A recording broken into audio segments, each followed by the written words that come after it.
فلفل تيفي سلام وسناي أبكلو كرنعات عالم بمخوان مدبات فلفل تيفي تكاتاتولو كبرانن كميتخونا نلومون كم تلمود زتفلالو مدبات حيزنا متينا لنا اتوم مدبات انتاي مسلو حبيرنا نكاتاتل كبرانن كمون دقريمي سبسكرايب بمهرام أبالات بيتسب فلفل تيفي خدكونو دقيمة بتحتنا يعدم مبارنا بتي أدالينا يزلنا مدبات انتاي مسل حبيرنا نكاتاتل كبرانن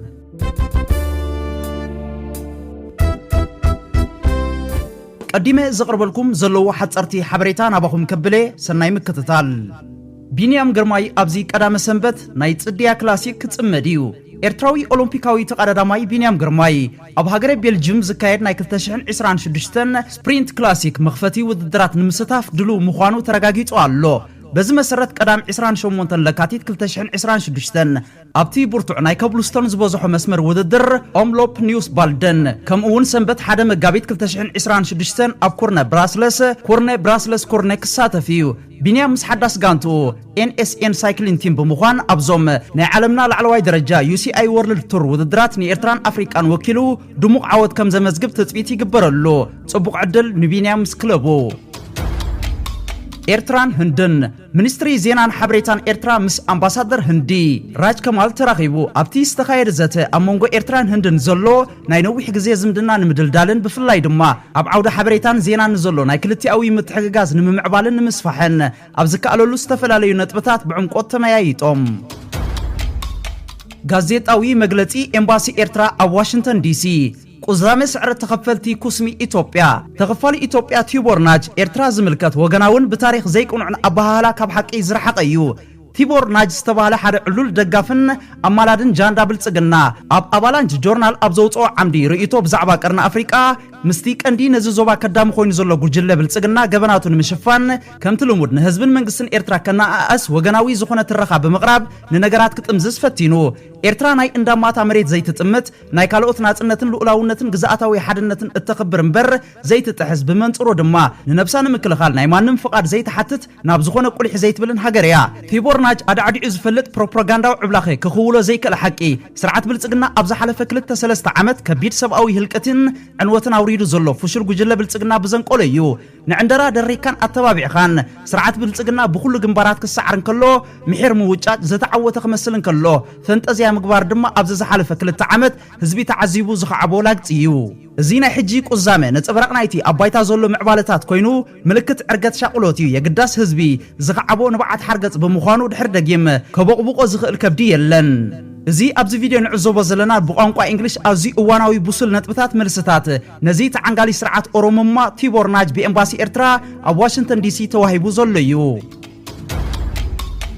أتسيلونا بكالي مدب كبلوكم معبالتات سودانن إرتران هادو حيلي بحري إرتران ستان رقاتن جماجم كأي بحرين محلاو علمو أبورت سودان رابعي جزء من قصقاسي كايدالو كبل الوسط نيوس حبيرو بمسرة حبريتا الوسط استرخب حبريتا حيلي بحري إرترا زمناويا نيوغ مراكب عاتيقو هادو هابي دقف كبرتي أطوارات أبجماجم بورت سودان من قصقاسي كايد كمزولو تفليتو الله من جي نقفا بريس وطري أمريكان إيرانن أما أكلاي مبرق زخونة جزية وقق كولع كم زغلي قلت الله بمسرت كاب علماوي مربب حبريتا زوت زلو استراتيجيكاوي تبصابات أمونغو واشنطن تهران زلو وتهدراوي مسححاب نابزل على درجات سغاغيرو الله زي روسون وطرزي ابزخونه اوان ابزخونه ساعاتنا بقلع وتهدراوي ግጭት كقير كم زغل تنتنتي بوليتيكا كيلاتات صطن عالم يطنققو الله እቱ ወጥሪ زياده زገደደ ክልቲአን ሃገራት ኣብ ስትራቴጂካዊ ዞባታት ማእከላይ መብራቅ በፍላይ ድማ ኣወሽመጥ ፋርስን ከባቢ ባቢኤል መንደብን ዘለው ወተሃደራዊ ምንቅስቃስ በመስፋሕን ኃይለ አየርን ባህርን ኣብ ዝለዓለ ተጠንቀቕ በመቅማጠን እዩ እዚ ኩነታት እዚ ንዓለም ለኻዊ ዕዳጋ ነዳድን ንጸጥታ ማእከላይን መብራቅን ዓቢ ስጋት ፈጢሩ ይርከብ መንግስት አሜሪካን ኢራን በመትኳር ተወሳኺ ወተሃደራዊ ጸቕጢ ክገብርን ከሎ ኢራን በወገናን ሉዕላውነታ ንምክልኻል ዝኾነ ስጉምቲ ካሙሳድ ንድሕሪት ከም ዘይትብል ትገልጽ ኣላ ምንጪ ወርልድ ኒውስ ስትራቴጂክ ኢንተለጀንስ ሪፖርትስ ናቕፋ ፕሬስ حدش معبالتات فانو حيلتات فانو كاب بحر دار كبابي 60 كيلومتر رحقت أبزركب بوتاتات سعوق متقعتات اندا كايده يركبو ሎሚኔ አፈቸር ወረዳ ርእስ ከተማ ዝኾነት ይስማል ኣብ ትሕቲ ቁጥጥር ፋኖ ኣቲ ኣላ ናይ ፋኖ መጥቃዕቲ ኣብ ከባቢ ቀላይ ጣና ብስጥመት ቀፂሉ ኣሎ ሰራዊት ብልጽግና ንቀላይ ጣና ገዲፉ ኣብ ከባቢ ቀላይ ሐዋሳ ናይ ባሕሪ ትርኢት ንምንታይ ንምክያድ ከም ዝተገደደ ኣብ ግዜኡ ዘይበርሃልኩም ሕጂ በርሂልኩም ይኸውን ምንጪ ጋዜጠኛ ፋሲል የነ ዓለም ናቅፋ ፕረስ ቀፂለን በአር ኣዝያ ዝመሰጠትኒ መደብ ናባኹም ከብል ክቡራንን ተኸታተልቲ ፍልፍል ቲቪ ናጽሓፊ ህዝባዊ ግንባር ሓርነት ኤርትራ ዝነበረ ሕጂ ፕሬዝደንት ሃገር ኤርትራ ብጻይ ኢሳያስ ኣፈወርቂ ህዝቢ ኤርትራ ናጽነቱ ክጓናጸፍ ናይ ኣዋርሒ ግዜ ጥራይ ከም ዝተረፎ ስለ ዝገለጸ ኣብ ሰራዊት ኤርትራ ዓብ ሞራልን ሓንቀውታን ኣብ ሰራዊት ኢትዮጵያ ድማ በቲ ሓደ ውጥቀት ሞራል በቲ ካልእ ድማ ወታደራት ኢትዮጵያ ሓደ ኣፉ እንተዘቃውጹና ማዕረፍና ዝብል ዘረባታት ስለ ዝመጸ ኣሕሉቕ ስርዓት ደርግ ተጨኒቖም ነበሩ ሓደ ንዝኾነ ይኹን ወገን ዘይጠራጥር ባጽዕ ኣብ ትሕቲ ምቁጽጻር ህዝባዊ ግንባር ካብ ተኣቱ ጀሚራ እቲ ስርዓት ባጽዕ ደጊሙ ኣብ ትሕቲ ምቁጽጻሩ ንምእታው ዘሎ ዓቕሚ ሰቡ ዘሎ ወታደራዊ ካልእ ናይ ንዋትን ናይ ኣጽዋርን ዓቕሙ ካብኡ ሰጊሩን ህዝቢ ኢትዮጵያ በሙሉ ኣጎሳጉሱ ህዝባዊ ግንባር ንምስዓርን ድሕሪት ንምምላስ ነቲ ወደብ ዳግም ንምቁጽጻር ክሰርሕ ጸኒሑ እዚ ስራሕ እዚ ንምክያድ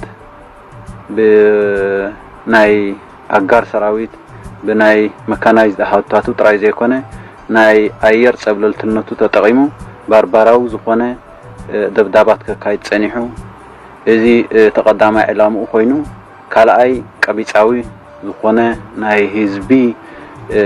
ኩነታት መነባብሮም ምዝባል ንህዝቢ ራዕዲ ምፍጣር ህዝባዊ ግንባር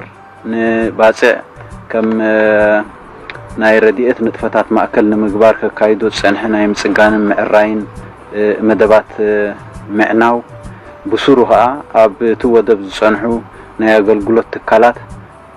ከም ዝዓንዉ ምግባር ዝዓለመ እዩ ናይ ብሓቂ ኣብ ትሕዝቱ መጺና እንተርኢናዮ እቲ ዝግበር ዝነበረ ወታደራዊ ፈተነታት ቀቢጻዊ ምዃኑ ስርዓት ደርግ ንባጽዕ ክምለሳ ከም ዘይኽእልን ይሓስብ ከም ዘይነበረን ዘረጋግጽ ምኽንያቱ ንባጽዕ ክምለሳ ኢሉ ዝሓስብ ነይሩ እንተኾይኑ ንኣብኡ ዘሎ ኣገልግሎታት ኣብኡ ዘሎ ትካላት ዳግም ንኣገልግሎትን ምውዓል ከይተንከፎ ክጸንሕ ይግብኦ ተባሂሉ ብስነ ሞጎት ክርአ ዝከኣል እዚ ግን ምስቲ ቀጻሊ ባርባራዊ ናይ ምዕናው ተግባራቱ ዘረጋግጸልና ነገር እንተልዩ ንባጽዕ ናይ ምምላስ ተስፍኡ ንሱ ንገዛእ ርእሱ ብውሽጡ ከም ዘይከኣል ተቐቢልዎ ከም ዝነበረ ክንፈልጥ ንኽእል ጸላዊ ነዛ ደዊልካ ምሕሳብ ምስተሰኣነ ኣብ ብልሒ መላጸ ረጊጹ ዝቆመ ኣብ ሓያል ነውፂ ርእሱ ከየድነነ መን ወሲንዎ ንኸቢድ ውሳነ ጸላዊ ደጊሚ ኣኽለኒ ደኺመ ኸይበለ ኣንፈት ፖለቲካ እንዳስተኻኸለ ዓለም ከም ዝፈልጣ ሕራይ ገይሩ ጸላዊ ዓለም ምስክሩ ዓለም ዝዓለም ዝቐነነት ዓለም መስመራ ክትሕዛ ከየበለ ሰለም ሓያል ርጊሒት ሓደ ቁፅራዊ ጎረቦ ዘሳኒ መላምን ተሓዊ ጸላዊ ስሙ ተፈራሒ ባዕጊጉ መዓስ ሓሊፉ ዓይኑ እንዳሓሰየ ልዕሉ ንቡር ነቂሑ ብጩራ እንዳረአየ ርእሲ ኩናት ኮይኑ ቀስት ናይ ትብልሒ ጸላዊ ስሙ ተፈራሒ ኣብዛላ ደይቡ ርሑቕ ኣማዕዳዊ በዲሑ ዝወፀ ካብ መጋባሪ ሓዊ በትሪ ሓያላት መንጢሉ ዝጠዊ ነዊሕ ተጸሚሙ ኮይኑሎ ጸላዊ ስሙ ተፈራሒ መማእዛን ሓሳብ ኣመት እንዳሃበ ምስጢራት ገላሊሁ ንርሑቕ እንዳቕረበ መንገዲ ሓርነት ብግብሪ ዘርአየ ጸላዊ ስሙ ተፈራሒ ህዝባዊ ሓይልታት ኤርትራ ህዝባዊ ግንባር ሓርነት ኤርትራ ህዝባዊ ግንባር ዴሞክራሲን ፍትሕን EPLF PFDJ ኤሪትሪያ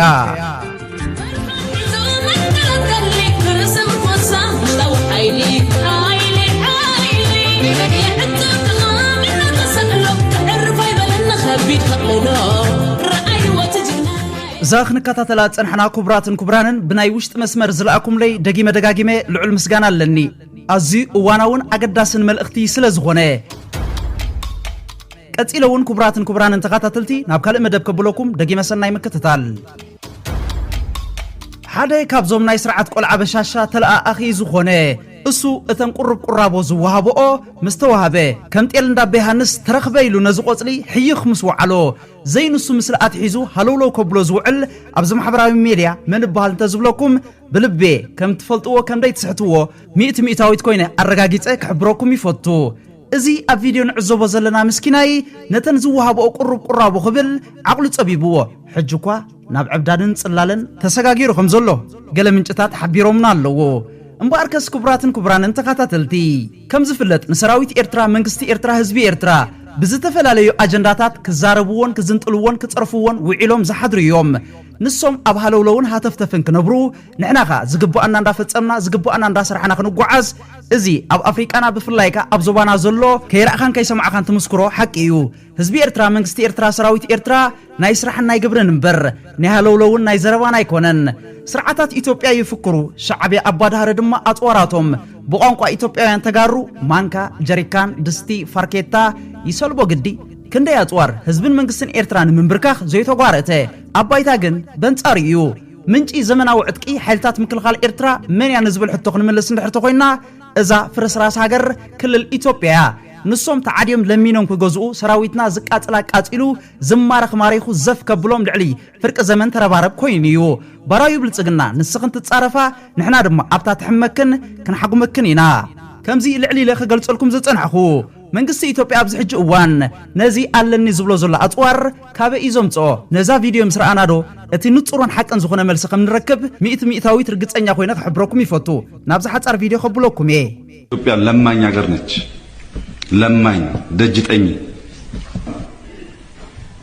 ለማኝ ነው ኢትዮጵያዊ እኔ ደግሞ በተፈጥሮ የመለመን ጸጋ አለኝ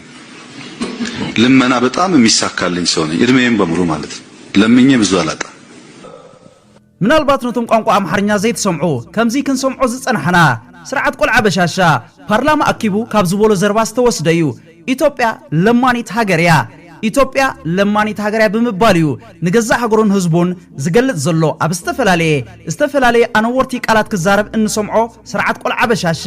ንክልል ኢትዮጵያ ተደልዩ ለማኒት ገብራ ከምኡውን ህዝቢ ኢትዮጵያ ተደልዩ ሾርት ሚሞሪ ብምባል ክገልጾ ንሰምዖ ኢና ሕጂ ግን ናብቲ ቀንዲ ኣምጽዮ ዘለኹ ዛዕባ ክብለኩም ነዚ ዕሱብ ባንዳ ተኸፋሊ ማሕበራዊ ሚድያ ዝኾነ ኣይተተሾመ እንታይ ይብል ኣሎ እስከ ንስማዓዮ ጦርነቱ ወቅት ወያኔ የቀበረው የታንክ ተተኳሽ ከጉድጓድ እያወጡ ሲጭም ታስታውሳላችሁ ያበያዎች ወያኔ ምንም አፈር ብሉ ከእናንተ ጋር እኮ ሀገር ብሉ መኖር እኮ የሚከብዱ ዘርፎ ከኢትዮጵያ ዘርፎ የቀበሩትን የታንክ ተተኳሽ ሻዕቢያ አግኝቶት ጭኖ ወሰደው እሺ ከምዚ ክንሰምዖ ዝጸንሐና እዩ ሻዕቢያ ወሲድልና ዘሚትና ሰሪቅና ብምባልዩ ሃለውለው ዝብል ዘሎ ሕጂውን ኣባይታ ካልእ እዩ ኣብ ማሕበራዊ ሚድያ ግን መንግስትን ህዝብን ኤርትራ መልሲ ዝህብ ዝዛረባ ኣይኮነን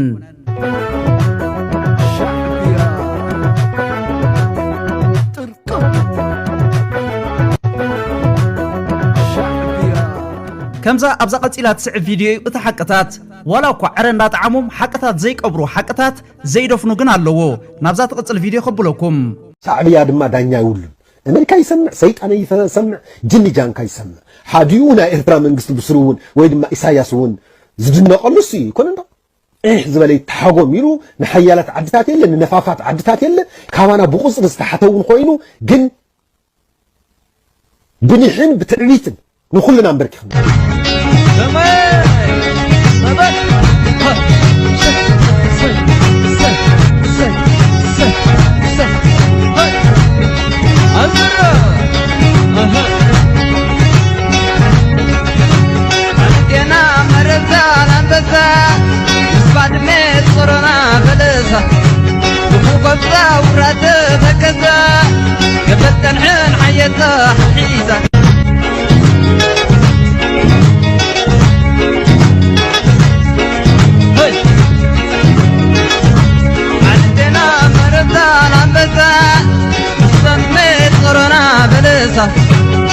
وقبضة ورات بكسا بفتحن حياته حديثة وقت ما ليش نقطة نقطة عندي نحمة ስለዚህ እምበአር ክቡራትን ክቡራንን ንሶም ምሽማት ንሕና ምምራኽ ባህልናዩ ስጋት አብይ አሕመድ ካበይ ዝብገስ ወትሩ ንኹሉ ድልዋት ማንካ ፋርኬታታት በቋንቋ ኢትዮጵያውያን ተጋሩ ብልጽግና ንዝጥቀሙሉ ቋንቋ በቋንቋና ቋንቋ ህዝባዊ ግንባር ሻዕብያ ግን ታንኪ ዝበሃል ሳላቲ ለይትን ቀትረን አዒንቱ ቀም ከየበለ ዋልታ ሃገር ሓይልታት ምክልኻል ኤርትራ ሃገርና ስድሪ መሬታ ከየድፈረት ጸብለ ሊላያ ዘላ ኣብ ዞባና ንኤርትራ ከደፍር ዝኽእል ምድራዊ ሓይሊ የለን ገና ንዘልዓለም ክትበኺይኹም ሻዕቢ ሓየት ብኹሉ የኳልመኩም ኣሎ አንታ ናትካሲ ንበይንዩ ሓየት አባዳሃሪ ሰይኮቲ ጋዓል ገልጠሚዩ ናቕፋ ፕረሴ ካብ ከባቢ ጫት ጎሎምሶ ጉማሬው ሻዕብያ አፍሪካ ማይነቦ ሻዕብያ አገቲ ደረዳኖ ሻዕብያ አፍሪካ ማይነቦ ሻዕብያ አገቲ ደረዳኖ ቀጽለውን ክቡራትን ክቡራንን ተኻታተልቲ ህዝቢ ኢትዮጵያ ኣብዚ ሕጂ እዋን ስርዓት ቆልዓ በሻሻ ዝገብሮ ዘሎ ኩሉ ዓይነት ተግባራት ኣዝዩ ዕቂልዎ ዓቕሉ ጸቢብዎ ኣብ ዘሎ እዋን ዝተፈላለየ ርእይቶታት ክወፅን ዕዘብ ኣለና ሰብን በጉልበት እንቆጣጠራለን ምናምን የሚሉት አንዳቸውም ሄደው አይዋጉም ልጆቻቸውንም አይሉ ከምዚ ኣብዚ ቪድዮ ክንዕዘቦ ጸናሕና እቲ መግለጽ ናይቲ ህዝቢ እዚ ዘሎ እዞም ኣብ 4 ኪሎ ተቐርቂሮም ዓሰብ ዝብሉ ዘለው ልኡኻት ሳጥናኤል ንሳቶም ንውግእ ኣይኮዱን ደቆምውን ኣይልኡኹን ወደብ ኣፍ ደገ ቀይሕ ባሕሪ ብዝብል ጉልባብ ንህዝቢ ኣደናጌርካ ብውሽጢ ግን ኦሮሞ ንምንጻት ይስራሕ ከም ዘሎ እዩ ናይ ዕዳጋ ምስጢር ኮይኑ ዘሎ ስለዚ ኢኻ ህዝቢ ኢትዮጵያ ንኹሉ ተግባራት ስርዓት ቆልዓ በሻሻን ፍርስራስ ናይ ሎማኖ ዝኾነ ውደብ ብልጽግናን ዓቕሉ ጸቢብዎ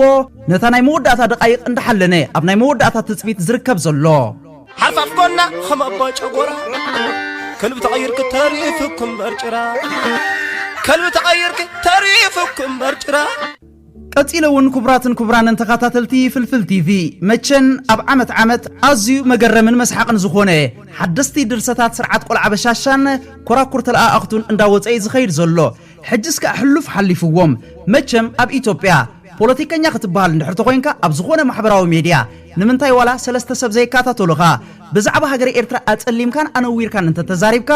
ፍሉጥ ፖለቲከኛ ከም ዝተቆጸርካ እዩ ዝሕሰብ እዚ ግን ኣብ ርእሶም ባዕሎም ብዝሰርሕዎ ወይ ከዓ ብዝቐርጽዎ ስእሊ ጥራይ እዩ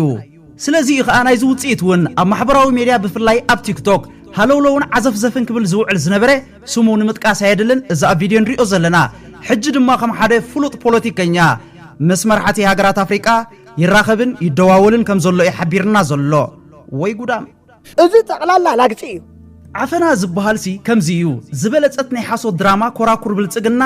ከብድና ክሳብ ዝቆስል የስሕቁና ኣለዎ ስለዚ ክቡራት ተኻታተልቲ ሰሓቁን ምንጭ ጥዕና ክሳብ ዝኾነ ንሕና ንስሕቅ ጉዳይና ከዓ ንሰርሕ ናብዛ ቪድዮ ከብለኩም ደጊመ ሰናይ ምክትታል ከም ሰብ አልቡርሃን ይቀርብን በዚ ኣዘራርቡስ ደቂ ሓትነታት ወይ ደቂ ኣሞታት ክኾኑ ኣለዎም ቤተሰብ ኮይኮኑ ሳይተርፉን እዮም ንቐጽል ተረዳኸኒ ደውል ሓቲትኒ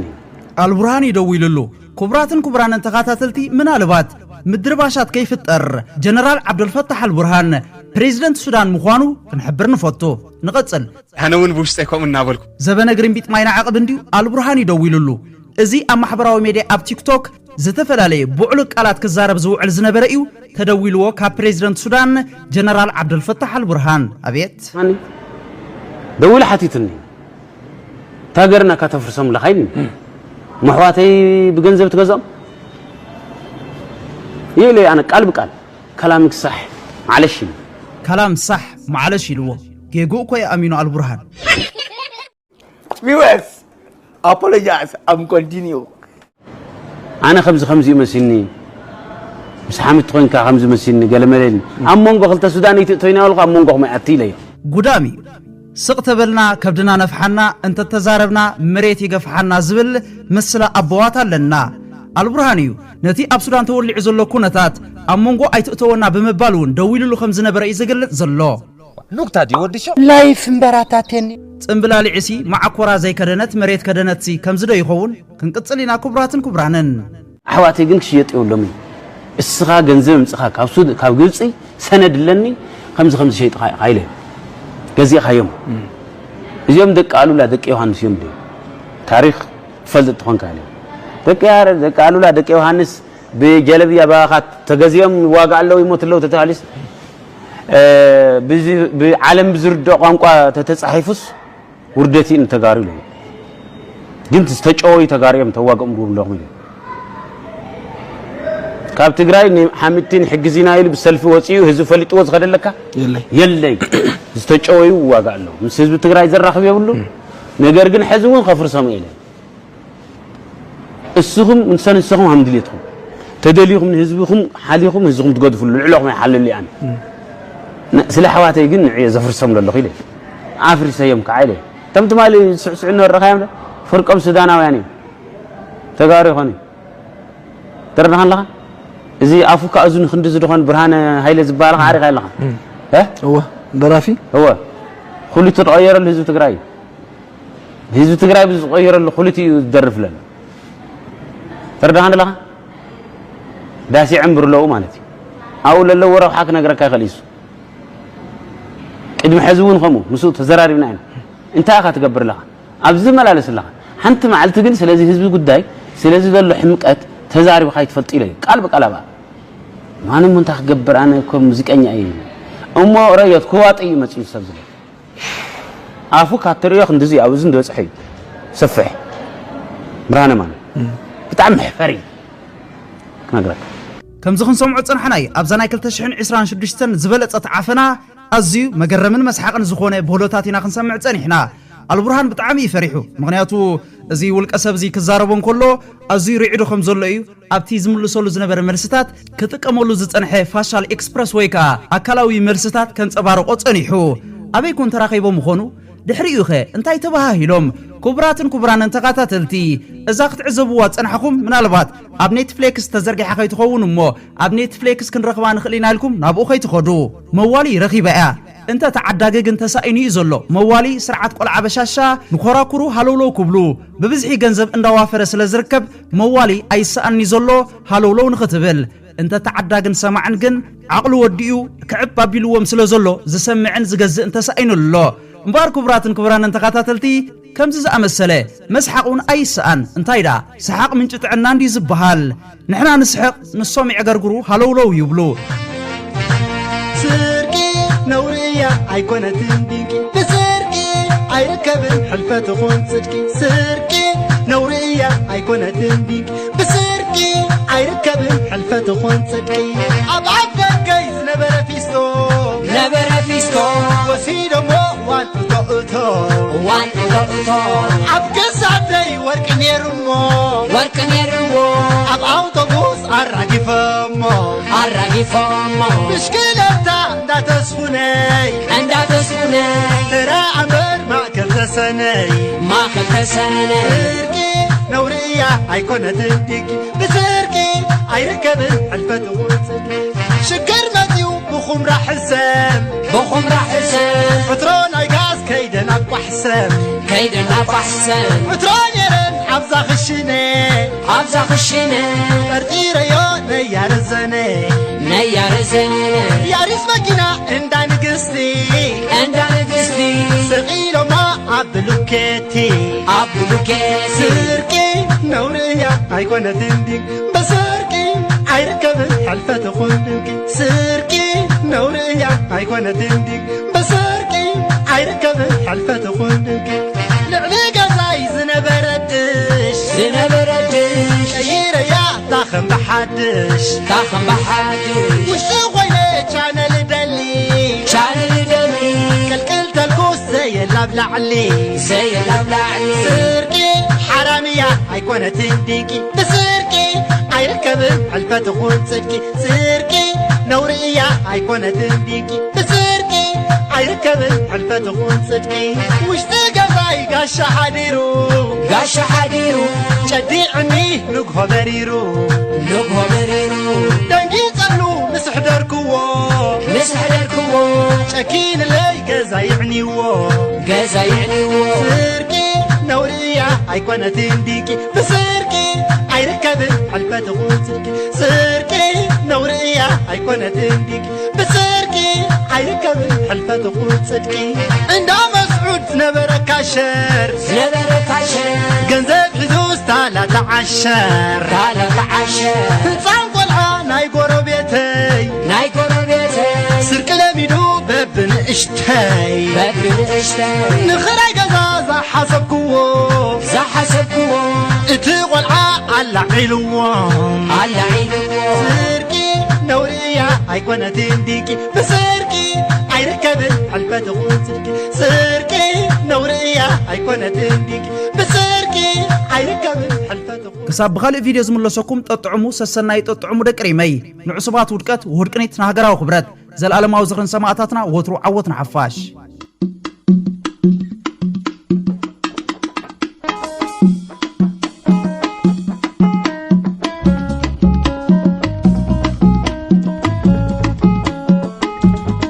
فلفل تي في